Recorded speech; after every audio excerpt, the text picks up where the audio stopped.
നമസ്തേ. ഇന്ന് നമ്മുടെ ആദ്യത്തെ വീഡിയോ ആണ്. എന്താണ് മുത്താരിപ്പ് എന്നുള്ളൊരു ബേസിക് ആണെന്ന് നിങ്ങൾ മനസ്സിലാക്കേണ്ടത്. അപ്പോൾ ആദ്യത്തെ കുറച്ച് ദിവസം ഒരു ചെമ്പടവട്ടം, അതായത് 8 അക്ഷരത്തിൽ വരുന്നത് പോലത്തെ മുത്താരിപ്പുകളായിരിക്കും ഞാൻ പറഞ്ഞു തരിക. അപ്പോൾ ഇതിൽ സ്ട്രക്ചർ ഒരു ഒരു ഒരു കോമൺ ആയിട്ടുള്ള ഒരു സ്ട്രക്ചർ 3 പ്രാവശ്യം നമ്മൾ റിപ്പീറ്റ് ചെയ്ത് കൊട്ടിയാലാണ് മുത്താരിപ്പ് എന്ന് പറയുക.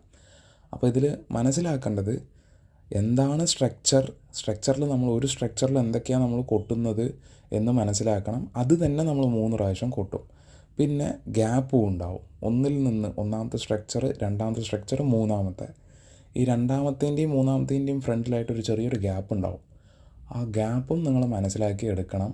അത് എത്രത്തോളം ഗ്യാപ്പുണ്ട്, ആ ഗ്യാപ്പിൽ നമുക്ക് എന്ത് വേണമെങ്കിൽ ഫില്ല് ചെയ്യാം. അത് ഓരോരുത്തരുടെ മനോധർമ്മം അനുസരിച്ചായിരിക്കും.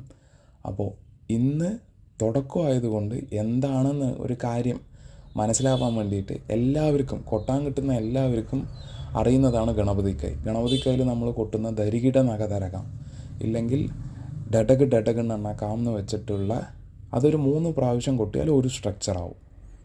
മനസ്സിലായോ? അതാണ് സംഭവം. ഇത് 3 പ്രാവശ്യം കൊട്ടിയാൽ ഒരു സ്ട്രക്ചർ. അങ്ങനെ നമ്മൾ 3 പ്രാവശ്യം ഒരു ഗ്യാപ്പും കൊടുത്ത് 3 പ്രാവശ്യം കൊട്ടിക്കഴിഞ്ഞു പറഞ്ഞാൽ മുത്താരിപ്പ്. അതാണ് ഇന്നത്തെ സംഭവം, ഇന്നത്തെ മുത്താരിപ്പ് കേട്ടോ. അപ്പോൾ ഈ താളം ഓടുന്നില്ലേ, ഈ താളത്തിനനുസരിച്ചിട്ടായിരിക്കും കൊട്ടുക.